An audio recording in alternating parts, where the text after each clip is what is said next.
جی کچھ لوگ جو ہیں وہ اتحیات بیٹھتے ہیں، اس کے بعد پھر تیسری رکعت میں جو ہے وہ دعائے قنوت پڑھتے ہیں. کچھ لوگ دوسری رکعت میں ہی اٹھ جاتے ہیں اور پھر ہاتھ اٹھا کر قنوت دعائیں پڑھتے ہیں. تو اس کا مسنون طریقہ آپ بتا دیں. نماز وطر کے بارے میں پوچھ رہے ہیں کہ 3 وطر اگر کوئی پڑھے، ویسے تو اللہ کے رسول اللہ علیہ وسلم نے حدیث پاک میں فرمایا کہ وطر حق ہے، جس کا جی چاہے 5 پڑھے، جس کا جی چاہے 3 پڑھے، جس کا جی چاہے 1 پڑھے. وطر کہتے ہیں عربی زبان میں تا کا عدد، جو تا کا عدد ہے نا 2 پر تقسیم نہیں ہوتے، 1 3 5 7 9 11، یہ سارے وطر ہی وطر ہیں. تو آپ نے فرمایا 5 پڑھے، 3 پڑھے، 1 پڑھے، اس کی مرضی ہے.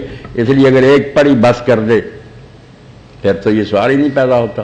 اگر 3 پڑھنا چاہتا ہے وہ اس کے 3 طریقے، وطر پڑھنے کے 3 طریقے دنیا میں رائج ہیں. ایک طریقہ تو ہے جو صحیح اور بہت اعلیٰ، جس میں شک و شبہ نہیں، اور ائمہ کی اکثریت نے اس کو قبول کیا. حرمین شریف میں بھی آپ دیکھتے ہیں تراویح کے بعد پڑھنے وہ طریقہ ہے کہ 2 الگ پڑھے جائیں، 2 رکعتیں الگ شروع کی جائیں، اتحیات، درود، سلام پھیریں ختم کر دیں.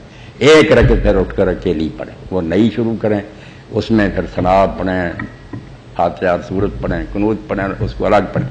یہ شفع جو ہے نا، شفع کہتے ہیں جوڑا، 1 وطر تاک، ان کو الگ کر کے پڑھا جائے دونوں کو. اصلی طریقہ تو یہ پکا جس میں شک شبہ نہیں.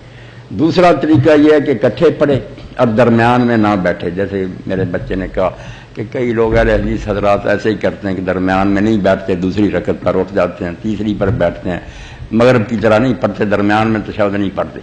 یہ طریقہ بھی رسول کریم علیہ السلام سے ثابت نہیں ہے. یہ حضرت عطا بن ابی رباح وغیرہ نے پڑھا، کوئی اس کا ثبوت بھی آپ سے نہیں ہے. اور تیسرا جو ہے کہ مغرب کی طرح ہی پڑھتے ہیں 2 تشہد، یہ صحابہ میں سے حضرت ابن مسعود وغیرہ سے آتا، رسول اللہ سے نہیں آتا. اس لیے اگر آپ پوری سنت کی پیروی کریں نا جس میں کوئی شبہ نہیں، پھر تو پکا اور قوی قول ہے کہ 2 رکعتیں الگ پڑھیں، ان کا سلام کہیں، 1 جو الگ پڑھیں. شفع اور فصل میں فرق کریں. حضور یہ کر کے درمیان میں باتیں کر لیتے تھے، ابن عمر کر لیتے تھے. 1 الگ پڑھی جائے، 2 الگ. سب سے قوی تو یہ ہے. باقی دوسرے طریقے میں ان کو ہم یہ تو نہیں کہہ سکتے کہ اس سے نماز نہیں ہوتی. آخر بڑے بڑے نیک لوگوں نے پڑھی ہے. جی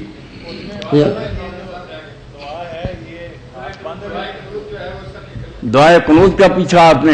دعائے قنوت کے بارے میں یہ بھی ہے کہ لوگ رکوع کے بعد بھی پڑھتے ہیں، کہ رکوع کرنے کے بعد کھڑے ہوتے ہیں پھر پڑھتے ہیں، مگر یہ بھی سنت سے ثابت نہیں ہے. جو وطر میں قنوت ہے نا وہ صحیح سنت جو ہے اللہ کے رسول کی، کانا یقنوت فی الوتر قبل رکوع، وطر میں آپ جو قنوت پڑھتے تھے وہ رکوع سے پہلے. اس میں صحیح بات یہی ہے کہ فاتحہ پڑھ کے سورت پڑھ کے آپ پھر قنوت پڑھیں، پھر رکوع میں جائیں. قنوت کے لیے سب راستے کھلے ہیں کہ آپ ہاتھ اٹھا کر کریں، باندھ کر کریں، لٹکا کر کریں. یہ تینوں طریقے سرف سے آئے. نبی علیہ السلام سے اس بارے میں کچھ ثابت نہیں ہے. ہم تک جو ریکارڈ پہنچا اس میں ذکر نہیں ہے. اس لیے سب کی گنجائش ہے. آپ ہاتھ اٹھا لیں گے تو یہ حضرت عبداللہ بن مسعود رضی اللہ عنہ کہتے تھے دعا ہے، دعا ہاتھ اٹھا کر کرنی تھی. اور امام جو ہے نا ابو یوسف رحمۃ اللہ علیہ، ابو حنیفہ رحمۃ اللہ بڑے شاگرد ہیں، وہ کہتے ہیں ہم کوفہ والوں نے قنوت تو وطر کی سیکھی ابن مسعود سے، اور طریقہ امام صاحب اپنا ہی آپ نے بنایا، وہ باندھ کر ابن مسعود سینہ کے برابر اٹھاتے تھے. اگر وطر ان سے سیکھا ہے تو وہ کرو جو وہ کرتے. اس لیے مولانا تقی عثمانی وغیرہ بھی مانتے ہیں کہ بھائی سچی بات یہی ہے کہ ہاتھ اٹھانے چاہیے. مگر اگر کوئی باندھ کر کرے، یا جیسے امام محمد کہتے ہیں کہ رکوع کے بعد جیسے لٹتے ہوتے ہیں اسی طرح اللہ اکبر کہہ کے نیچے لٹکا لو، ہے سارے طریقے جائز ہی جائز، نماز ہو جائے گی. جی سر جب وطر پڑھ لیتے ہیں صبح کی نماز کے تک اس کے درمیان میں ہم نفل پڑھ سکتے ہیں کہ نہیں؟ ہاں بالکل ٹھیک ہے کہ اگر اس نے عشاء کے ساتھ یا کسی وقت وطر پڑھ لیے اور بعد میں موقع مل گیا تو آپ فجر کی اذان ہونے تک جتنے جی چاہے نفل پڑھ سکتے ہیں، کوئی رکاوٹ نہیں، سب ٹھیک ہے. مگر جب آپ نے ابھی وطر پڑھنے نا اس وقت طریقہ یہ ہے کہ اس وطر آخر میں پڑھیں، نفل جتنے پڑھنے پڑھیں، بعد میں وطر پڑھیں.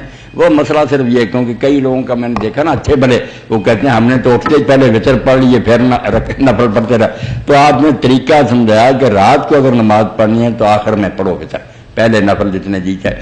مگر جب وطر پڑھ لے اور بعد میں کچھ جاگے تو پڑھ سکتا. حضرت طلق ابن علی رضی اللہ صحابی تھے، ایک محلہ میں گئے، لوگوں نے کہا ہمیں یہ رمضان شریف کا قیام جو تراویح پڑھا دیں، انہوں نے جماعت کرائی. پھر دوسرے محلے میں گئے، وہاں کے لوگوں نے بھی کہہ دیا، آپ امام بن گئے، پھر پڑھائی. مگر جب وطر کا وقت آیا نہیں پڑھا، فرمایا لا وطران فی لیلہ، ایک رات میں حضور نے فرمایا وطر نہیں 2 مرتبہ، نفلوں کی کوئی بات نہیں تھی، وہاں بھی میں پڑھایا تھا، پھر دوبارہ یہی تراویح ان کو پڑھائی تو کوئی بات نہیں، بعد میں بھی جاگے آدمی تو پڑھ سکتا۔ بہتر یہی ہے کہ چھوڑ دے وطر اور پچھلے حصے رات میں پڑھے، ان کا اصل وقت جو ہے نا وہ آخر اللیل ہی ہے۔ ہمیں آسانی دی ہے کہ نہیں اٹھ سکتے، چلو پہلے پڑھ لو۔ ابو ہریرہ رضی اللہ عنہ چونکہ پڑھتے پڑھاتے رہتے تھے، آپ کی طرح آپ نے انہیں ہدایت کر دی کہ ابو ہریرہ تو سونے سے پہلے وطر پڑھ کر سویا کر، اگر نہ اٹھ سکے گا تو وطر تو پڑھے ہوں گے، جو اٹھ سکے اس کے لیے بہتر یہ ہے کہ 4 فرض اور 2 سنت پڑھ کر نہ سو جائے، بعد میں جب جاگے گا تو پھر نفل پڑھ کے پھر وطر پڑھے۔